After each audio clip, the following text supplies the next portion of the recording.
Olá, seja bem-vindo a Provérbios para Viver Bem, um tempo devocional que nós vamos buscar a sabedoria prática do livro de Provérbios para as nossas vidas.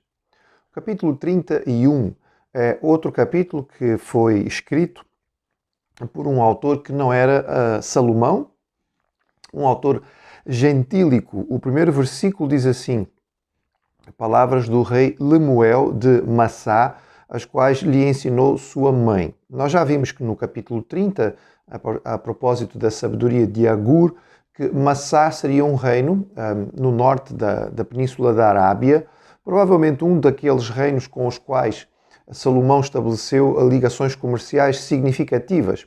Sendo culturas próximas, eram culturas semitas, os árabes são primos, digamos, dos israelitas, apesar dos seus conflitos. Esta sabedoria era fácil de entender, de certo modo, ou era o mesmo estilo de linguagem.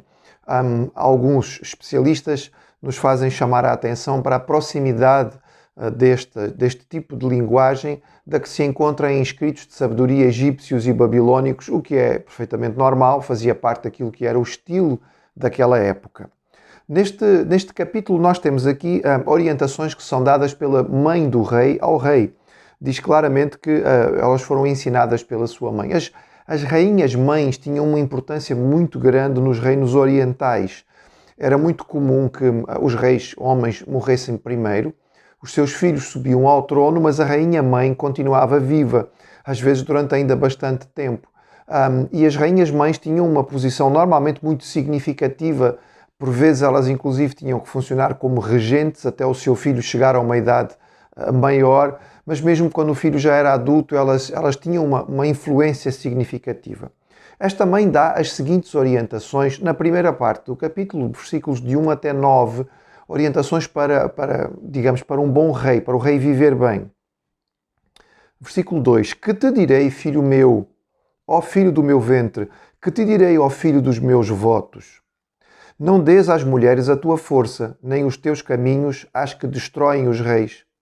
Não é próprio dos reis, ó Lemuel, não é próprio dos reis beber vinho, nem dos príncipes desejar bebida forte, para que não bebam e esqueçam da lei e pervertam o direito de todos os aflitos.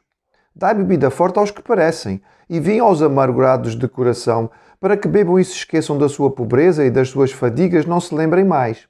Abra a boca a favor do mudo, pelo direito de todos os que se acham desamparados. Abre a boca, julga retamente e faz justiça aos pobres e aos necessitados.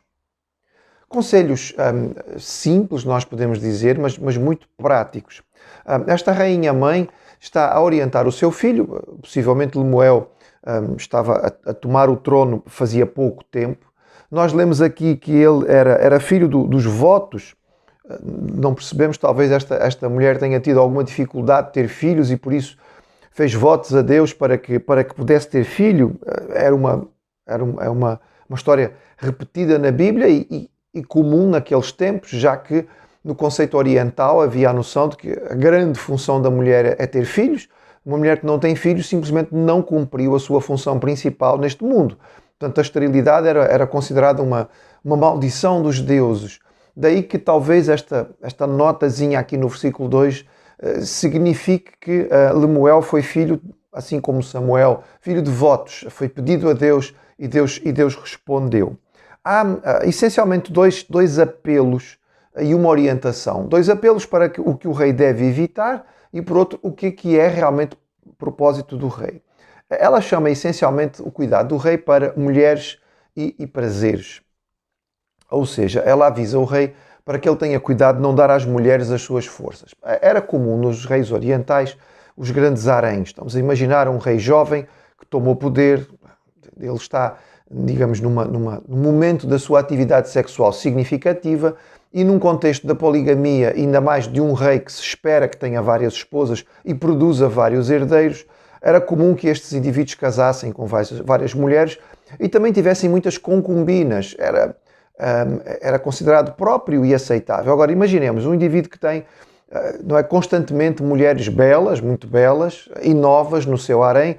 Ele vai gastar tanto tempo e depois as intrigas que estas mulheres vão fazer porque uma quer ocupar a posição da outra e esta quer que o seu filho seja mais respeitado ou possa ter uma posição mais vantajosa em termos de sucessão do que outra, isto certamente acabaria por tirar as forças do rei. O rei ficava tanto tempo ocupado com estas coisas que não tinha tempo para governar em condições. Por outro lado, ela diz, evita a bebida.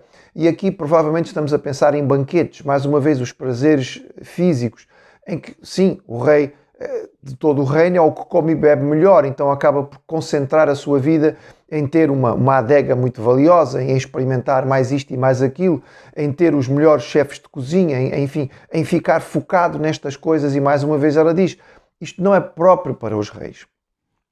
Há um senão aqui importante neste texto. Os versículos 6 e 7 são usados para os defensores da eutanásia.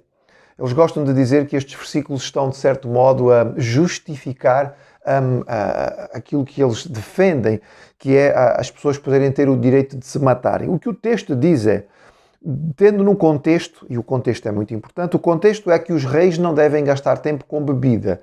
Então, para que é que serviria a bebida? Diz a rainha mãe, dai bebida forte aos que parecem, e vinho aos amargurados de espírito, para que bebam e se esqueçam da sua pobreza e das suas fadigas não se lembrem mais. Ou seja, não é próprio para os reis gastarem tempo com bebidas, isto amortece o entendimento e a capacidade de governar. Quem deve beber estas coisas são as pessoas que estão deprimidas, tristes, etc., porque a bebida de algum modo ajuda a esquecer. Aonde é que isto pode ser usado para a eutanásia?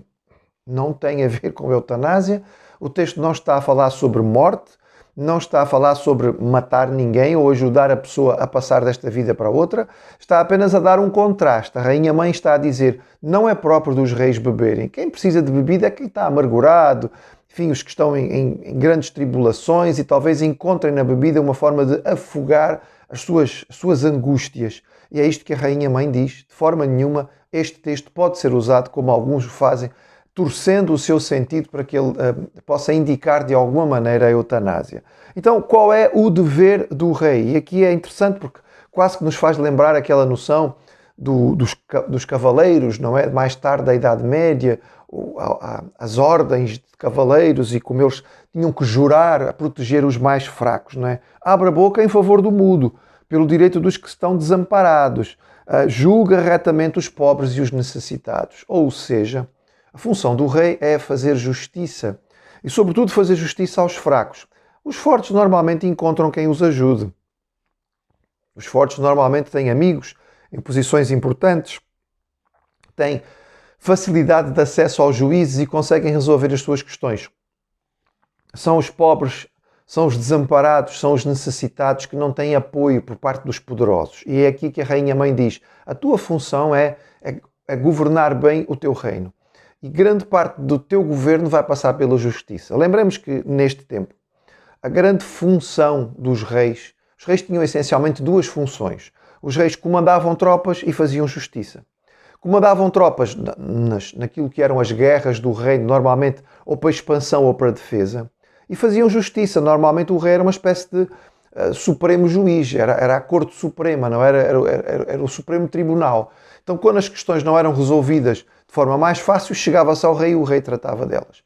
E alguém pode dizer, e a administração? Os reis raramente tratavam de administração. É claro, havia um ou outro rei que tinha mais este pendor, esta tendência, e podia gastar tempo administrativo. Mas normalmente o que eles faziam era colocar alguém como primeiro-ministro, como vizir, enfim, para administrar, e os reis não se preocupavam com isto. A sua função era realmente fazer justiça àqueles que viviam em dificuldade. Lição importante para nós. A vida não é para ser gasta nos prazeres da carne. Infelizmente há gente que parece que vive para comer ou que vive para o sexo. Nenhuma das duas coisas realmente preenche a nossa vida.